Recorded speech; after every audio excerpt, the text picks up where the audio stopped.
जैसा मैंने कल भी कहा था, आईडी पकड़ लो ये लोकतंत्र के हत्या के कई प्रकार होते हैं। उसमें एक प्रकार होता है कि पॉलिटिकल वेंडेटा के रूप में विपक्ष के कार्यकर्ताओं को डराना, धमकाना, प्रशासन से अलग अलग तरीके से यातनाएं देना, विपक्ष के नेताओं को बदनाम करना और लगातार अपने बातों को छुपा रहे।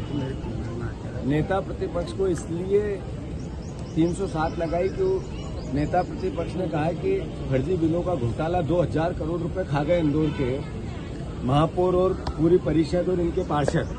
नेता प्रतिपक्ष ने सवाल उठाया इस बात का कि 2000 से ज्यादा कर्मचारी अगर नेताओं के ड्यूटी कर रहे हैं, उनका पानी भर रहे हैं और तनख्वाह दे रही है नगर निगम।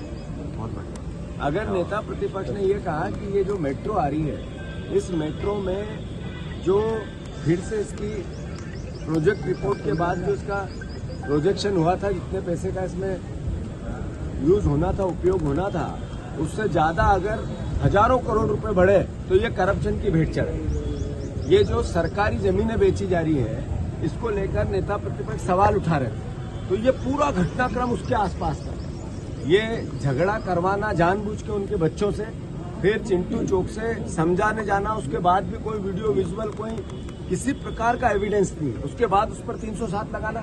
ये ने इंदौर वासियों, आप देखो कि आपके पैसे की चोरी भारतीय जनता पार्टी संगठित अपराध के रूप में चोरी कर रही है, और अगर उसकी आवाज कोई उठा रहा है तो नेता प्रतिपक्ष की ड्यूटी है, दायित्व है, कांग्रेस जन का दायित्व है, तो उसको 307 नकली असली लगा के जेल भेजा जा रहा है। मैं इंदौर वासियों से प्रार्थना करना चाहता हूँ, चिंटू चौक से कि आज नहीं तो कल जमानत हो जाएगी, पर इंदौर के साथ भारतीय जनता पार्टी हिस्ट्री सीटरों के साथ फोटो खिंचवा कर गुंडई, राजनीतिक माफिया, जैसे मैंने पहले कहा था, किस तरह का वातावरण इंदौर शहर का बन रहा है। ये इंदौर की जो आन बान शान या इसका जो सम्मान है, मां अहिल्या की नगरी का अपना जो संस्कार है, उसकी हत्या हो रही है। और मैं मानता हूं कांग्रेस जन का दायित्व है, पर नागरिकों को जागने का भी दायित्व है। आपने जो मत दिया, उसका मद इतना भयंकर है कि कोई किसी को कुछ नहीं समझ रहा।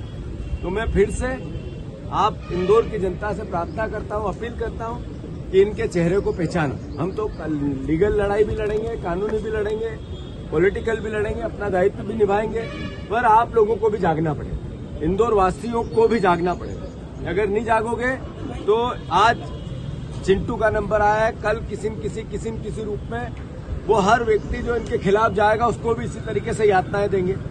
तो हम पूरी पार्टी चिंटू के साथ है, चौकसे जी के, और मैं मानता हूं हमें कानून पर भरोसा है। और 307 लगनी थी तो उधर भी लगनी थी, ज्यादा इधर लगी, इनके पक्ष में लगी।